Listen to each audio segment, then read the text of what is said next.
An international consortium wants to try and take the discussion about the UFO mystery even further into the mainstream by making unidentified aerial phenomena a topic of global disclosure.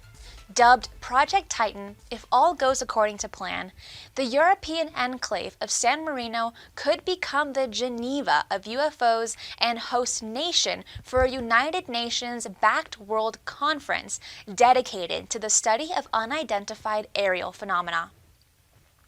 The driving force behind Project Titan is two different international organizations: the Italian-based Centro Ufifolico Nazionale, CUN, and the recently formed International Coalition for Extraterrestrial Research, ICER. Last week, representatives from CUN and ICER gave a presentation to officials from the Republic of San Marino, formally requesting, as a UN member state, San Marino to present the office of the UN Secretary General with a proposal for the creation of a permanent structure within the United Nations tasked with the organization of a periodic world conference on UAP. In presentation documents provided to the debrief, organizers highlighted four primary reasons it is significantly necessary to have a United Nations-backed initiative on unidentified aerial phenomena.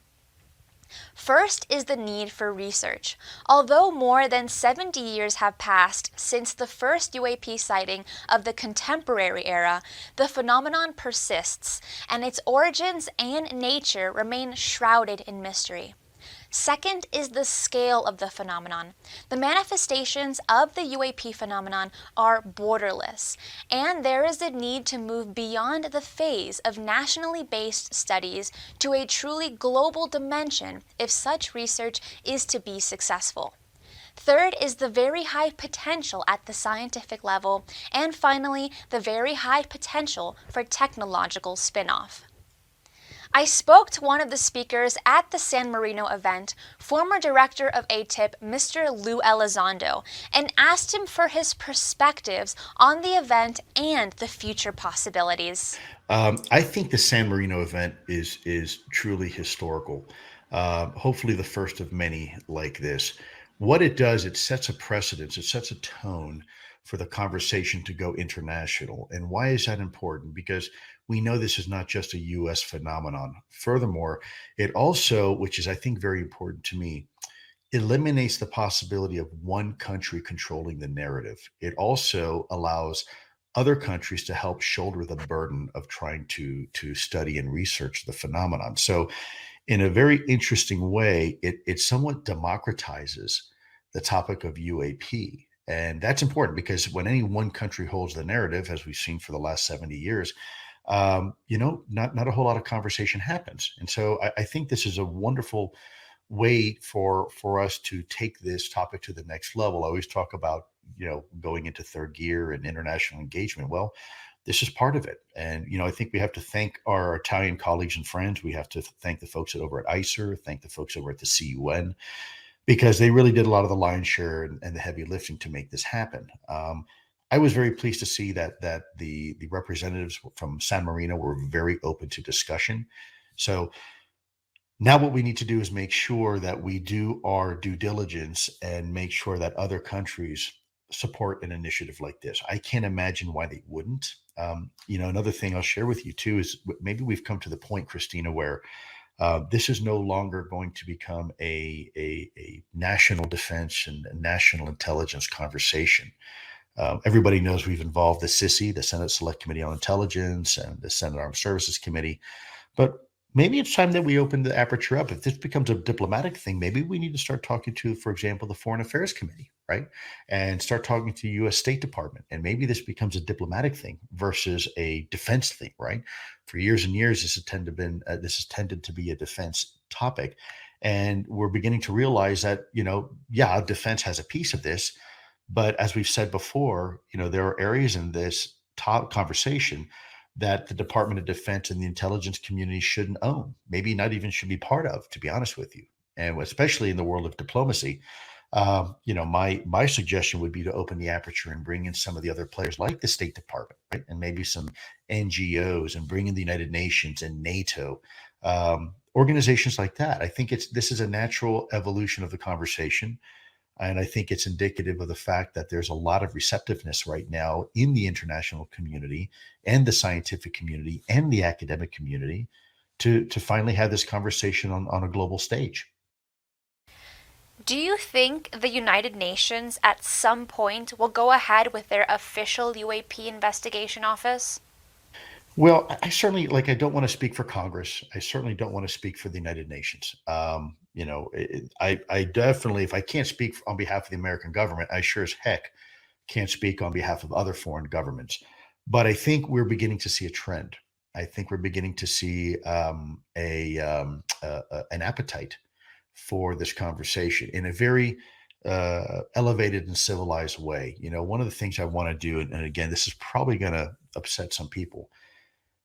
I think we're beyond the conversation in quote unquote ufology, because I've said this before. I'm not a ufologist. I think we're no longer dealing with speculation. I don't think we're talking about having to prove the reality of UFOs. I think we've done that. I think we're beyond that. I think what we need to start doing is transitioning from the notion of let's say a UFO conference into maybe a foreign affairs conversation or foreign relationship conversation about UAPs, right? Let's start talking about this in diplomatic terms. We no longer need UFO conferences to prove that UFOs are real. That's been done already. Our government has acknowledged it. Other governments are acknowledging it. So maybe what we need to do is create now, instead of a UFO conference, maybe some sort of geopolitical conference that focuses on UFOs rather than a UFO conference focusing on everything else. Part of that is I think a natural transition or evolution of the conversation from something that was once considered fringe to something now that is legitimate and now on the international stage. Right? World leaders will talk about foreign policy all the time. They're not necessarily going to talk about UFOs, but if you couch the UFO topic as a foreign policy discussion, now that's a different story, right? Now people can feel safe in the political world to have this conversation. And I think that's where we need to go with this. This is certainly one of my intents to do is change a little bit, if you will, the conversation from just a topic about UFOs provided by ufologists. Again, no disrespect to the ufologists, but really, in order for this to be taken to the next level and presented on the world stage, it has to be more than about UFOs. It has to be about global policy, foreign policy, as it relates to the UFO phenomenon, not the other way around. Likewise, San Marino officials were provided with a rundown of UAP activity by the U.S. government, which has steadily increased since December 2017, when the New York Times revealed elements within the Department of Defense had been secretly studying UAP for nearly a decade.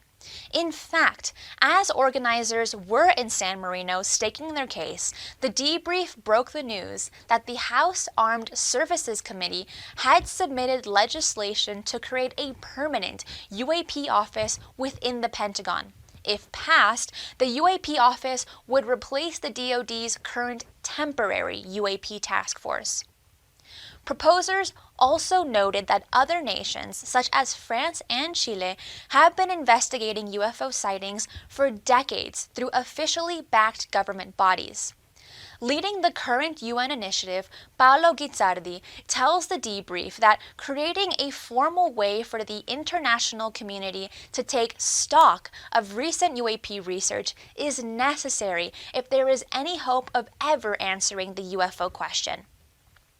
Project Titan would not be the first time the subject of UFOs has officially come up at the United Nations. In the spring of 1978, Prime Minister of the newly independent nation of Grenada, Eric Gary, proposed creating a UN-backed global task force to study the nature and origin of UFOs. Gary and a panel of experts, including astronaut Colonel Gordon Cooper, computer scientist Jacques Vallée, astronomer and astrophysicist Claude Puer, astronomer J. Allen Hynek, University of Colorado psychologists David Sanders and researcher Lee Spiegel and Leonard Stringfield even met personally with UN Secretary General Kurt Waldheim in July of 1978 to discuss the idea. The same panel would later formally submit the proposal before the entire United Nations on November 28, 1978. Ultimately, the reason the 1978 proposal for United Nations UFO Committee never came to fruition wasn't that the UN failed to take the topic seriously. Instead, no other member nation decided to push the initiative forward following Gary's ousting for power and subsequent exile to the United States. Guizzardi and Project Titan supporters see San Marino as a perfect fit to pick up the torch where Granada left off 43 years ago by leading the charge to make UAP a topic of international disclosure.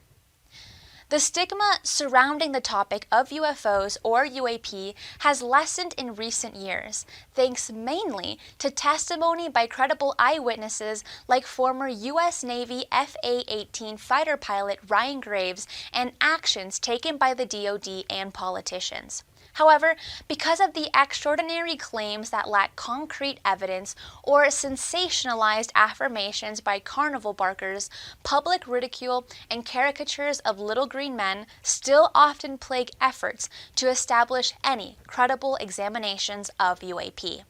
That said, aside from one's pre-existing beliefs on the topic, there is a precedent suggesting which is merit to Project Titan's proposal of an international world conference on UAP. In particular, the potential for scientific and technological breakthroughs.